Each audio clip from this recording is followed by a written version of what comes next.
teach you the nature and scope of geomorphology.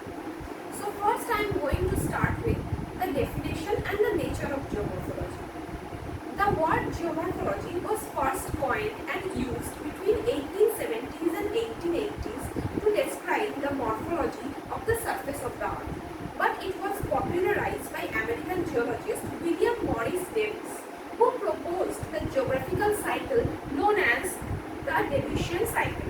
Here we can see the Davidian cycle, how different stages of landforms has evolved at different stages, like youth, maturity and the old stage. How the landform degradation has taken place is shown with respect to altitude and time. Now coming to what is geomorphology. Geomorphology is an important branch of physical geography, which includes climatology, biogeography, oceanography. It is concerned with the scientific study of the origin and evolution of the relief features of the earth. The term geomorphology has been derived from Greek words and combination of three words. G means earth, morph means form, and logos means discourse. Thus, geomorphology is the description of various forms of the earth's surface. Geomorphology is a systematic and organized description and analysis of various landforms of the earth. What are landforms? The word landforms includes not merely the micro features of the land but also major relief features, which includes continents, plains and plateaus. And a discussion of their origin and evolution is equally relevant. Geomorphology is the scientific study of the origin and evolution of topographic and bathymetric creation by physical, chemical and biological processes operating at or near the Earth's surface. P.G. Worcester defined geomorphology as the interpretive description of the relief features of the Earth, whereas Strahler defined geomorphology is an analysis of the origin and evolution of Earth features.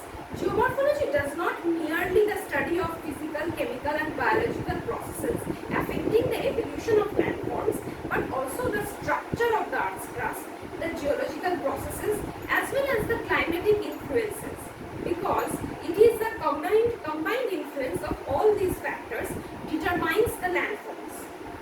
According to W.D. Thornbury, however, geomorphology is the science of landforms including the submarine topography. A.L. Bloom also defined geomorphology as the systematic description and analysis of the landscapes and processes that changes them.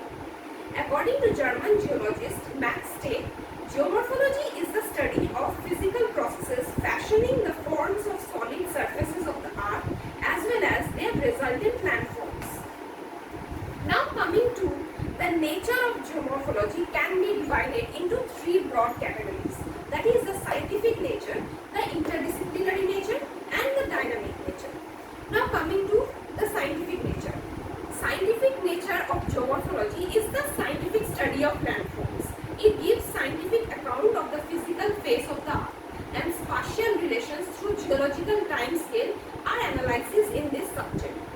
Interdisciplinary nature. Geomorphology is interdisciplinary by nature. It has close relationship with other branches of natural science, which includes geology, hydrology, biology, chemistry, geophysics, meteorology, pedology, engineering, etc. And dynamic nature. Face of the earth is constantly changing because of its dynamic nature, and these changes are caused by both external as well as internal forces. Now we are going to discuss about the scope of geomorphology. We know the subject matter of geomorphology incorporates structure, processes as well as the systematic analysis and evolution of landforms. What is structure? Structure is an arrangement of interrelated elements in a material object or system. It is determined by internal a force which includes plate tectonics, diastrophism and volcanic action. It includes the study of geomaterials, lithology, decomposition of the rock beds and composition of the rocks. Processes. Processes are mainly related to external or exogenetic forces. These forces contribute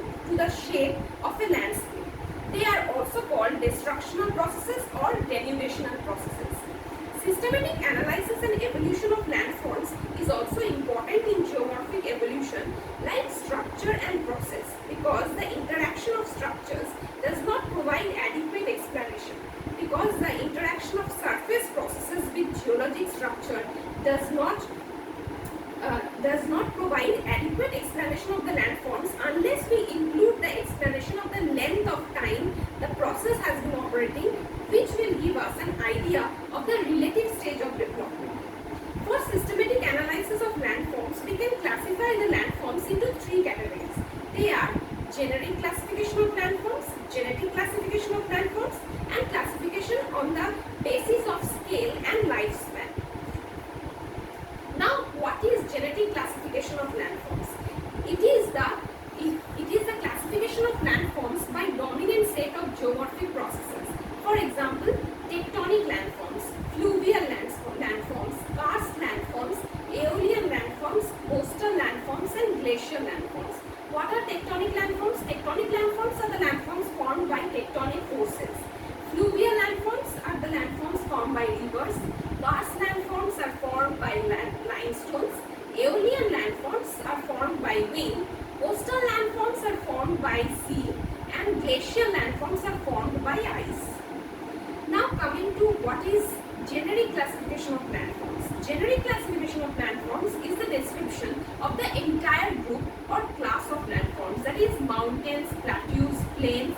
For example, the Himalayan mountain ranges, the Tibetan plateaus, and the northern plains in India. Classification of landforms on the basis of scale can be understood by rearranging the Earth's landforms into three different orders. For example, the first order relief features. It includes continental platforms and the ocean basins. Second order relief features. The relief features of the second order are superimposed on the first order category of landforms. For example, plains, plateaus, and mountains. And lastly, the third order relief features, which are superimposed on the second order relief features such as valleys, canyons, and dunes.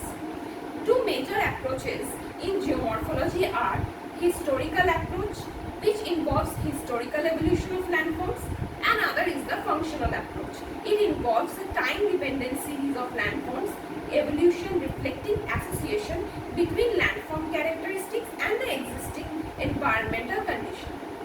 So now I am going to end the class here because I have covered all the topics that I have mentioned before.